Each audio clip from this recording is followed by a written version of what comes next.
in the heathen time, we were also writing, but we were writing in the form of what we call rune. We had rune script, rune writing. And one rune is one mark, where, for example, you create one rune like this. This is now one rune. And this can mean my nose, my grandmother, my grandfather, nice day tomorrow. We'll meet you Saturday afternoon, 7 o'clock under the big oak tree. This is one mark that tells one story. Like, for example, the Chinese language. Chinese language is one rune script, or the hieroglyph in Egypt. So in order to be able to understand this mark, you had to have 10,000 of associations in your brain in order to be able to read all that marks that were carved out on wood usually and transferred to all corners of the planet. So you had one special job called one runekar, who was reading all this kind of rune, who had knowledge about rune. Now, when you start in this Torah book, what Moses writes, the first 5 chapters, called the Torah book, where she make one mark for 22 sounds, what is used in this Hebrew language. You don't anymore need to have 10,000 of association in your brain in order to relate to one particular system. You need only 22 marks in your brain, 22 marks, and with these 22 marks you read and you read and you read and you read and you read, but there is no way that you can separate that what is natural and logical from that what is unnatural, normal or unlogical. There is no way. So we become book reading people with this introduction of making one mark for every sound, where before only certain people who had the understanding of 10,000 of rune, which makes that you use a much larger part of your brain and could establish and keep all this relationship to nature as we had it before. In this book, we come for the first time introduce God, and God is coming from the root sound good, and good is something what we have inside us. This book become called Torah because she is creating also, like Krishna, this Adam and Eva system, one man and one woman. So the Tur become kicked out. There is no more Tur, there is no more heart friend. So anytime you have problem now, you start to read in that book. Because now the book, the Torah, has become our heart friend. Before you went to ask your friends, one girl went to ask her girlfriend, but now we don't have this system anymore in this Adam and Eva system. So every problem you have to solve from the book, where is made whole the story about the Ark of Noah, where we are now presenting 2 species of every animal on this planet in one boat sailing to different parts of this planet in order to survive after this big flood. Now as you know about what happened, because she comes from this Bock family, what has this story where all this domestic animal and domestic plant life has been transferred on boats out from Atlantis to Bockland. Krishna also made one writing system called Sanskrit, sun writing, where he anyway doesn't make a mark for each sound. He is keeping this rune system quite intact. 500 years before Christ, about, again, one of the more than 12 sons of Bock is leaving from Udenma, and he is called Buddha.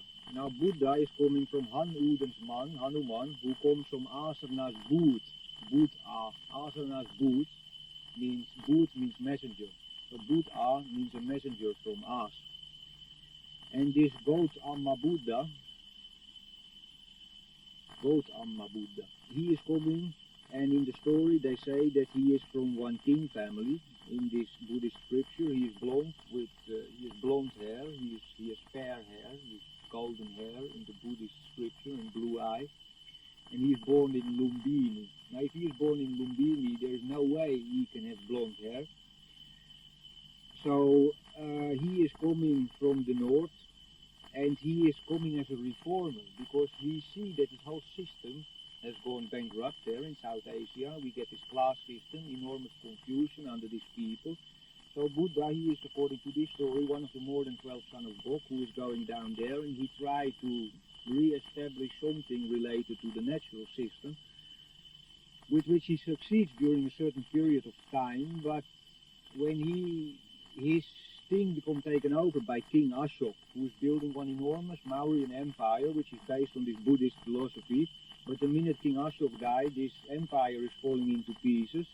And during this period, these Brahmin priests who have been losing the power they have been receiving on this Krishna story are in one book writing system 200 years before Christ. They start to give out all this kind of war story called Mahabharata, where they are re-establishing the power that they had been losing during the period Buddha has been spreading his philosophy through King Ashok later on, and so on and so on. So in this way, the Buddhism become more or less eradicated from the South Asian continent and moves northward into Tibet and China and Japan. Again, around the year 0, one of the more than 12 sons of Bock, he is going down to Byzance with one woman, and he becomes Rådgivare, advisor to the Sultan in Istanbul, in Constantinople, in Byzance. And he gets a very high position over there. They become very close. The Sultan, who is this Arabi, who has been keeping this line from under this 50 million year period of Ice Age. This man, he has this high position over there, so he becomes sent by the Sultan with his wife to the court of the, or with his woman, to the court of the Pharaoh in Egypt. This man and this woman, they get one son who grows up on the court of the Pharaoh in Egypt, and he is very well known as Jesus. And he is growing up at that court, and he sees all this system from one of his relatives who has all this pyramid structure system over there, and on the other side of the water he is looking to this Torah system as it's being played out from this Moses book. And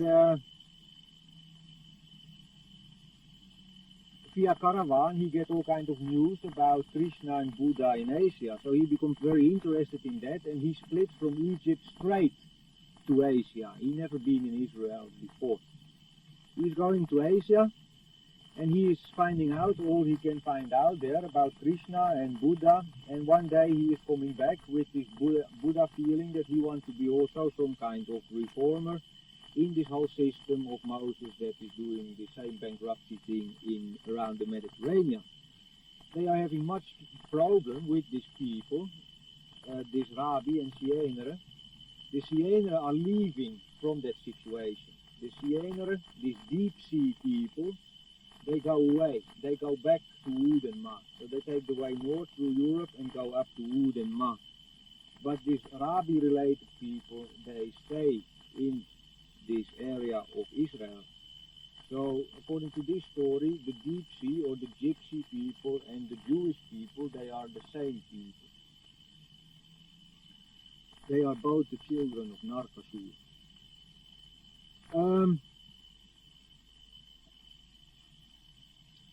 These people have problem because there is all these kings, these heathen kings around them who are fighting this system from the morning to the evening. There is this one very famous one called Nebuchadnezzar, and when you turn him around you get Rasenda Gubbe, which means one very angry old man, who of course was beating a little bit on that system because he thought it was not right.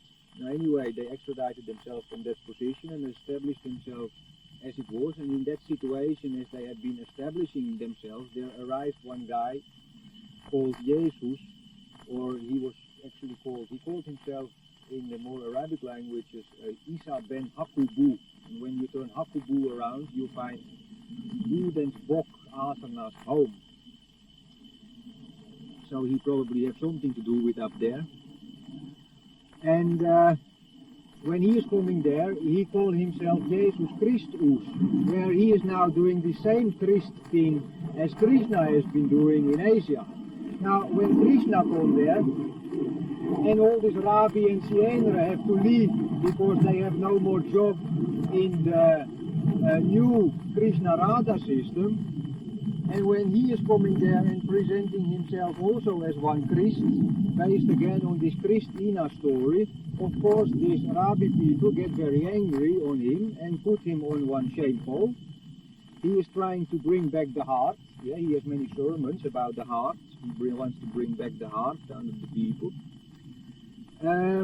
But when he does that on the name Christ and say that he is son of God, this Rabbi, for these people, that was too much for them. So they put him on one shame pole, and there he stands, and I don't know if they was throwing tomato or egg or not, but anyway, after some time, his friends take him off this shame pole, and they split to Srinagar in Kashmir, where Jesus died in old age, and he become burned up there, and his ash become thrown in the Ganga at Varanasi. Varanasi, he is coming from Nazaret. Nazaret. When you turn Nazar, you get Ra, son, and Et means this family thing. Nazaret. Nazar and Asar, knowledge of Asar, Nazaret. So they make one whole story about him. About 600, 700 years after Christ, again, one of the more than 12 sons of Bock is leaving, and he is going down to Arabia, and his name is Muam Et, the Et of Muam, and he again gives a little bit more freedom to this almost established Adam and Eva system, where he gives the right for every man to have 4 women. Not for 4 women to choose whatever man they like, but every man can have 4 women. So in that system they start an enormous production of people who in a couple of 100 years time take over almost half planet, because they run from Morocco to China, yeah, and they kill everything what comes in between. So they're bringing the new belief system on the planet, which is based also on the Torah book.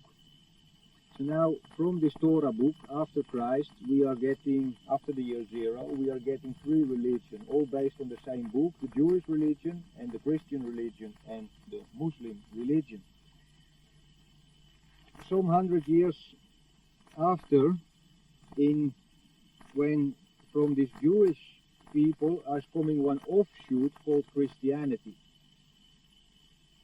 Because all these business people who are established around these ports in the Mediterranean are finding that based on this book system, then they can create a much better business system. So they are creating, with different people coming out from this Christian stream that is developing over there, they get like what we call bishops, who in one conference, 325 after Christ, in the Council of Nicaea, are changing all heathen festival days to be Christian religion holidays, in one book called the New Testament. This is all happening in the time of the Roman Imperium. The Roman Imperium is divided in 2, in one West Roman Imperium and one East Roman Imperium. The West Roman Imperium is based on the Rasul system, which is running out from West Crete, West Creta. Creta is divided in 2. We have East Crete and we have West Crete. And from West Crete is rolling out Rasul system, where from East Crete is rolling out Sultan system. West Crete system is based on Jupiter system, and East Crete is based on Zeus system. So there is 2 of this mythology which is rolling out from the same island. Sultan system, in this happening of business, what now start to occur around the Mediterranean, makes that his center is moving in the 300-400s after Christ to Constantinople.